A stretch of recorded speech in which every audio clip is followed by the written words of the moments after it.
నమస్తే, welcome to our channel. నేను పద్మిని. ప్రస్తుతంతో పాటు హిందూ జనశక్తి ప్రెసిడెంట్ లలిత్ కుమార్ గారు ఉన్నారు. మాట్లాడదాం. లలిత్ గారు నమస్తే అండి. నమస్కారం అండి. ఈ భగవద్గీతని ఈ మధ్య ఒకరు వీడియో కూడా వైరల్ అయింది. మొత్తం అంతా దాని తాత్పర్యాన్ని మార్చేసి కొంతమంది అవునండి. దాన్ని అమ్మటం కాదు, ఫ్రీగా ఫ్రీగా పంచిపెట్టడం. పంచుతున్నారు. ఉమ్, గీతా జ్ఞానం అని చెప్పేసి గీతా ఒక జ్ఞానం బుక్. అని పంచిపెట్టడం, దాని లోపల జ్ఞానగంగ, తెరిచి సారీ, చూస్తే జ్ఞానగంగ. జ్ఞానగంగ, దాని లోపల తెరిచి చూస్తే అవాక్కైన వాళ్ళు, నిజంగా చదవని వాళ్ళు అయితే వాళ్ళకి అర్థం కాదు, ఏంటి ఇది తేడాగా ఉంది అని అనిపిస్తుంది. బట్ చదివిన వాళ్ళకైతే తెలుస్తుంది, అరే ఇది గీత కాదు కదా అని చెప్పి. అది మీ దృష్టికి వచ్చింది డెఫినెట్ గా? ఖచ్చితంగా వచ్చిందండి. దాని మీద మేము కూడా యాక్షన్ తీసుకుంటున్నాం. కొన్ని చోట్ల వాళ్ళని ప్రశ్నించడం కూడా జరుగుతోంది. బాగా బాగా సర్క్యులేట్ అయ్యాయా? ప్రాబ్లం ఏంటంటే హిందువులతోటే పెద్ద ప్రాబ్లం అండి. వాడు ఎవడో వస్తాడు ఫేస్బుక్ లో, మీ అడ్రస్, ఫోన్ నెంబరు, ఊరు, పేరు, డీటెయిల్స్ అన్ని ఇవ్వండి, నేను మీకు ఒక పుస్తకం ఉచితంగా పంపిస్తానంటాడు. అరే, ఆ చెత్తకుండీలో వేసుకునే పుస్తకం ఈడ్స్తంతే 50 రూపాయలు విలువ చేయదు, లేదు దాన్ని 100 ఎందుకు రూపాయలు చేస్తాయి. ఉచితంగా తీసుకోవడం? దానికి ఉచితంగా తీసుకోవటం కోసం వీళ్ళు బుక్ ఉచితంగా తీసుకుంటున్నాం అనుకుంటున్నారు, కానీ వాడికి నీ పోస్టల్ అడ్రస్, ఫోన్ నెంబర్తో సహా నీ డీటెయిల్స్ వాడి చేతిలో పెడుతున్నావు అన్న విషయం అర్థమవుతుంది. హిందూ అది కదా అర్థం చేసుకోవాలి. ఏమంటే ఈ రోజున ఒక పర్సన్ వేరే బోట్స్ అంత క్లియర్గా ఒక స్పెసిఫిక్గా ఒకరికి వేరే చేతిలో పెడుతున్నారు అంటే రేపు నీ రియల్ టైం సెక్యూరిటీకి ఎంత ఇబ్బంది అది ఆలోచించరా. అండ్ మోరోవర్ ఆ జ్ఞానగంగ అనే బుక్ చూస్తే లోపల నీతులు కాదు, మొత్తం బూతులు, అసలు ఆధ్యాత్మికతకి సంబంధం లేని విషయాలు ఉన్నాయి అక్కడంతా కూడా. నా దగ్గర ఉంది, నా దగ్గర పుస్తకం ఉంది, నేను చదివాను కాబట్టి విషయాలు అందులో. దానిలో మనకి ఎట్లా ఉంటుంది అంటే, సాధారణంగా బ్రహ్మ, విష్ణు, మహేశ్వరులు, ఆ విష్ణుమూర్తి అవతారం నుంచి వచ్చిన శ్రీకృష్ణ పరమాత్మ, ఇవి ఇట్లా చదువుతాం. కానీ వీళ్ళు ఎట్లా చెప్తారంటే, కృష్ణుడి పైన వాళ్ళు ముగ్గురు ఉంటారు, వాళ్ళ ముగ్గురు పైన కబీర్ అనేవాడు ఒకడు ఉంటాడు, ఆ కబీర్ అందరికంటే గొప్ప దేవుడు అని చెప్పేసి చెప్తారు. అవును, ఈ పుస్తకంలో ఉందా? ఈ పుస్తకంలో ఉంది, జ్ఞానగంగ పుస్తకంలో ఉందండి. ఇక్కడ జ్ఞానగంగ ఒక్కటే కాదు, భగవద్గీతను వక్రీకరిస్తూ వచ్చిన పుస్తకం. ఈ రోజున బ్రహ్మకుమారి అని ఒక సంస్థ ఉంది, వాళ్ళు ఒక భగవద్గీతను ప్రచారం చేస్తా ఉన్నారు. వాళ్ళు చెప్తున్న ప్రచారం ప్రకారం ఏంటి, భగవద్గీత అనేది కృష్ణుడు చెప్పింది కాదు, శివుడు కృష్ణుడికి నేర్పించాడు అని చెప్పేసి చెప్తున్నారు.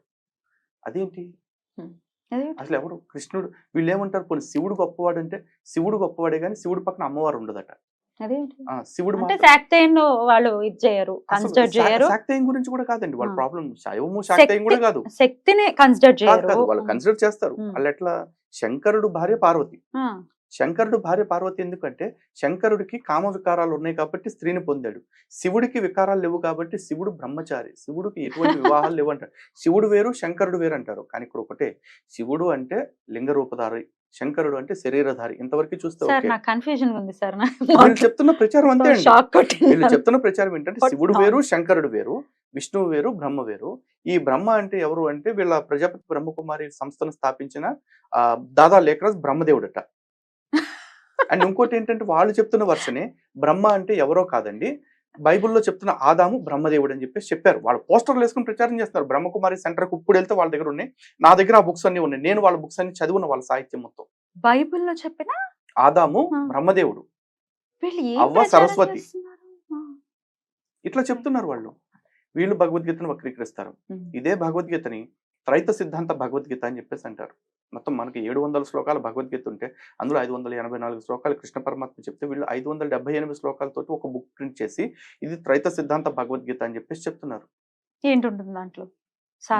భగవద్గీత శ్లోకాలే ఉంటాయి, కానీ దానికి వాళ్ళు ఇస్తున్న డెఫినేషన్స్ వేరే ఉంటాయి. వీళ్ళు హిందూ అనే పదాన్ని ఒప్పుకోరు, హిందూ అంటారు.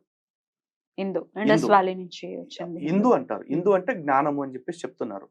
ఇండస్ వ్యాలీ గురించి కూడా కదా, ఇండస్ వ్యాలీ నుంచి వచ్చిందంటే మనకి సింధు నది పరివాహ ప్రాంతం నుంచి వచ్చిన వాళ్ళు కాబట్టి సింధు అనొచ్చు. అప్పుడు హిందూ ఏంటి? హిందూ అంటే వీళ్ళు వాళ్ళకి నచ్చిన భగవద్గీతను వాళ్ళు రాసుకుని ఎవరికి వాళ్ళు హిందువుల్ని కన్ఫ్యూజ్ చేస్తున్నారు. ఇదంతా కూడా కారణం ఏంటంటే, పాషండ మతాల వాళ్ళు నేరుగా హిందువుల్ని గెలవలేక ఇలాంటి తప్పుడు వ్యక్తుల ద్వారా కొంతమంది చేత హిందువుల్ని కన్ఫ్యూజ్ చేస్తున్నారు. ఎందుకంటే వాళ్ళ సిద్ధాంతం అదే, when you can't convince confuse. ఇది పాశ్చాత్యుల సిద్ధాంతం. ఇప్పుడు ఇలా కన్ఫ్యూజ్ చేయడం కోసం రకరకాల భగవద్గీతల పేరుతోటి తీసుకువచ్చి హిందువుల్ని మోసం చేస్తున్నారు. హిందువుల్ని మనం అప్రమత్తం చేయడం కోసం మన శక్తివంచన లేకుండా కృషి చేస్తున్నాం. దానిలో భాగంగానే మీరు ఇలాంటి మంచి ప్రశ్న అడగటం జరిగింది. కానీ మనలాంటి వాళ్ళు చెప్పేవాళ్ళు ఎంతమంది? మనం చెప్తే 1,00,000 మందికి రీచ్ అవుతుంది, కానీ వాళ్ళు 1,00,000 మంది చెప్తున్నారు. ఒక్కొక్కడు 10 మంది చెప్తుంటే 10 లక్షల మందికి రీచ్ అవుతుంది. సో ఈ చైన్ సిస్టమ్ ని మనం బ్రేక్ చేయాలి, లేకపోతే మన నెట్వర్క్ సిస్టమ్ ని మనం డెవలప్ చేసుకుంటూ వెళ్ళాలి. డెఫినెట్ గా డెవలప్ చేసే హార్డ్ వర్క్ డెఫినెట్ గా చేస్తాము, బట్ బ్రేక్ చేయగలమా? ఖచ్చితంగా అండి. ప్రపంచంలో సాధ్యం కాదంటూ ఏది లేదు. బట్ ప్రయత్నం కావాలి. ఆ ప్రయత్నం మనం చిత్తశుద్ధిగా చేస్తున్నాం. లేకపోతే ఈరోజు మీరు నన్ను కూర్చోబెట్టి ఇట్లాంటివి అడగాల్సిన అవసరం లేదు కదా. బ్రహ్మకుమారీస్ ని మీరు ఎదుర్కొన్నారా? వాళ్ళని వెళ్ళి ప్రశ్నించడం వాళ్ళని ఇట్లాంటివి ఏమైనా ప్రశ్నించడం జరిగిందా? జరిగింది. వాళ్ళు ఆల్రెడీ నా మీద కేసు పెట్టారు. And case is on. Oh, ఇది కూడా ఉందా? మరి ఉందండి. మరి ఏం ఏం బోధిస్తున్నారండి వీళ్ళు? బ్రహ్మకుమారీలు బయట వాళ్ళకి చెప్తారండి, మనం అందరినీ ఆ, క్షమించాలి, మనం ఎవరిని హింసించకూడదని చెప్పేసి. దానికి కానీ సింబాలిక్ గానే కదా వైట్ నేను కలర్ శారీలు ప్రశ్నిస్తే వేసుకుని నేను ప్రశ్నిస్తే నా ప్రశ్నలకి సమాధానం ఈ రోజుకి చెప్పకపోగా నా మీద కేసులు పెట్టారు. ఇది వాళ్ళు. మరి రాఖీల పండగలప్పుడు వచ్చేసి అందరికి రాఖీలు కట్టేసి స్వీట్లు ఇచ్చేసి ఏం చేస్తున్నారు? మాయ అంటే చేస్తున్నారు. పైన పటారం లోన లోటారం. లొటారం. మాయ చేస్తున్నారండి. ఆ మాయలోంచి బయటకు తీసుకురావడం కోసం ఒక కేసు కాదు 100 కేసులు పడతాను. ఉరి శిక్షలకైనా సరే మేము వెనకాడట్లేదు. అట్లాంటివి జరగకూడదు. ఉమ్. డెఫినెట్ గా రామానుగ్రహం ఉన్న వాళ్ళకి ఖచ్చితంగా ఆయనే ఖచ్చితంగా అండగా జరుగుతుంది. ఉంటాడు. అందులో అంతే. ఎటువంటి సందేహం లేదు. ఖచ్చితంగా. రైట్ సార్, ఒకసారి ఏదైనా 4 మాటలు రాముడి గురించి చెప్పరా?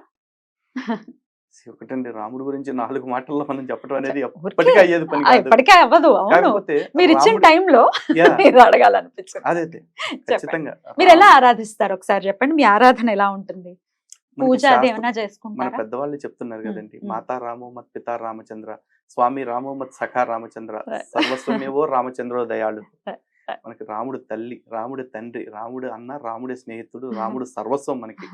ఆ సర్వస్వమైన రాముడి గురించి ఒక్క మాట చెప్పాలంటే ఎప్పటికీ అవ్వదు. ఎప్పటికీ 4 అవ్వదు. మాటల్లో చెప్పాలంటే కూడా అవ్వదు. ఆ, ఒక ఒక జన్మంతా జన్మ సరిపోదు. జన్మంతా మాట్లాడుకున్నా కూడా రాముడి గురించి సరిపోదు. రాముడు అనే పేరు గురించి చెప్తుంటేనే కళ్ళల్లో నీళ్ళు వస్తా ఉంటాయి. Right. అంత గొప్ప రామచంద్రుడు. మాట్లాడదాం. ఆ రాముడి గురించి హా. ఏమని చెప్పను? హా. ఒక సత్యసంధత గురించి చెప్తామా? ఎట్లా రామాయణాన్ని ప్రతినిత్య అధ్యయనం చేస్తారా? ఎలా ఉంటుంది మీ దినచర్యలో?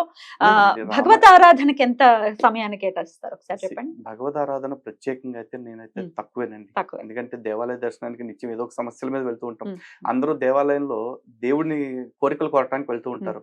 మేము దేవాలయానికి ఎందుకు వెళ్తూ ఉంటాం అంటే దేవాలయాలకు వచ్చిన సమస్యలు తీర్చడానికి పోతూ ఉంటాం. రామాలయాలు ఉంటాయి, శివాలయాలు ఉంటాయి, అమ్మవారి ఆలయాలు ఉంటాయి, అన్ని ఉంటాయి.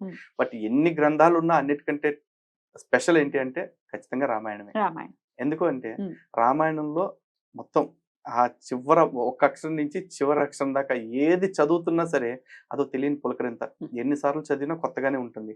రామాయణం మాత్రమే కాదు, రామాయణం గురించి ఇతరులు రాసిన గ్రంథాలు కూడా నిత్యం చదువుతూనే ఉంటాం. కాబట్టి నిత్యం రాముడిని మేము స్మరిస్తూనే ఉంటాం. అండ్ మోరోవర్ ఎవరినన్నా పలకరించాలంటే కూడా అందరూ నమస్కారాలు అంటారు, లేకపోతే నమస్తేలు అంటారు, హాయ్ హలో గుడ్ బై ఇట్లాంటివి చెప్తా ఉంటారు. మేము ఒకటే చెప్తాం, మాకు పలకరింపైనా జై శ్రీరామ్, వీడ్కోలైనా జై శ్రీరామ్, జై శ్రీరామ్. అద్భుతం. ఎట్లా అండి గ్రంథ పఠనం? ఇప్పుడు మీరు మాట్లాడే దాంట్లో మీరు తీసుకునే మీరు ఆ శ్లోకాలు చెప్పటం కూడా జరుగుతూ ఉంటుంది. డెఫినెట్ గా గ్రంథ పఠనం చేస్తే తప్ప ఇది సాధ్యపడేటటువంటి విషయం కాదు. ఎట్లా కొంత సమయాన్ని కేటాయిస్తూ ఉంటారా ప్రతిరోజు గ్రంథ ఖచ్చితంగా అండి. అయితే హిందూ గ్రంథాలు చదివేటప్పుడు అందరికీ ఒక విషయం చెప్పాలండి. మంచి క్వశ్చన్ అడిగారు కాబట్టి చెప్తాను. చాలా మంది ఏమనుకుంటారంటే హిందూ గ్రంథాలన్నీ కూడా సంస్కృతంలో ఉంటాయండి, ఆ శ్లోకాలు మనకు గుర్తుండవు, నోరు తిరగమంటారు. సంస్కృతం నోరు తిరగాల్సిన అవసరం లేదు. ఎందుకంటే సంస్కృతం చదవలేని పక్షంలో దాని పక్కనే తాత్పర్యం వస్తున్నాయి ఇప్పుడు తెలుగులో.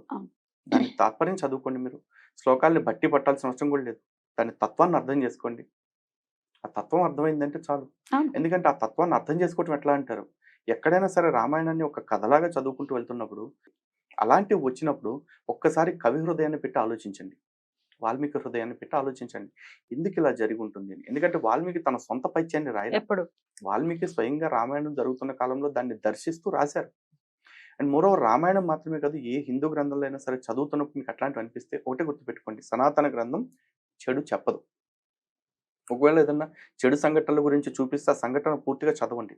ఆ సంఘటన చదివే క్రమంలో మీకే తెలుస్తుంది అది చేసింది రాముడైనా, శివుడైనా, కృష్ణుడైనా, విష్ణువైనా, ఇంద్రుడైనా, ఎవరైనా సరే అది మీకు తప్పుగా కనిపిస్తుందంటే ఆ తప్పు తర్వాత వాళ్ళు ఆ శిక్షను అనుభవించుంటారు. చివరికి బ్రహ్మదేవుడితో సహా శిక్షను అనుభవించుంటారు. దాని అర్థం అవన్నీ నిజంగా వాళ్ళు శిక్షలు అనుభవించేస్తారా ఇంకోటో కాదు. తప్పు చేస్తే ఎవరైనా సరే శిక్ష అనుభవించాల్సిందే, కర్మ ఎవరిని విడిచిపెట్టదు అని చెప్పటం కోసం రాయబడ్డ గ్రంథాలు అవి. కాబట్టి దానిలో ఉన్న తత్వాన్ని, సారాన్ని అర్థం చేసుకోవాలి. అండ్ మోరోవర్ ఇంకోటి ఏంటంటే సనాతన ధర్మం ఎప్పుడు కూడా 5 రకాలుగా ఉంటుందండి. 1 spiritual, 2 psychological, 3 physical, 4 social, 5 technical. ఈ 5 కారణాలు మనకు ప్రతి దానిలో కూడా ఉంటాయి. ఏదన్నా మీకు ఒక చోట అనుమానం వచ్చినప్పుడు లేకపోతే అభ్యంతరకరంగా అనిపించినప్పుడు ఈ 5 యాంగిల్స్ లో ఆలోచించండి, మీకే స్ఫురణ వస్తుంది. ప్రతి గ్రంథాన్ని ఆ విధంగా చదివితే సనాతన గ్రంథాల్లో ఏ ఒక్క చోట కూడా మీకు తప్పు అనేది కనపడదు. రైట్. మరొకసారి మీ సమయాన్ని ఇచ్చినందుకు చాలా చాలా కృతజ్ఞతలండి. ఇలాగే మీరు వెళ్తున్నటువంటి ఈ జర్నీలో ఎన్నో ఆటుపోటులు ఉన్నప్పటికీ రామరక్ష ఎల్లప్పటికీ మీ మీద ఉండాలని మనస్ఫూర్తిగా కోరుకుంటూ thank you so much sir. నమస్తే. నమస్తే.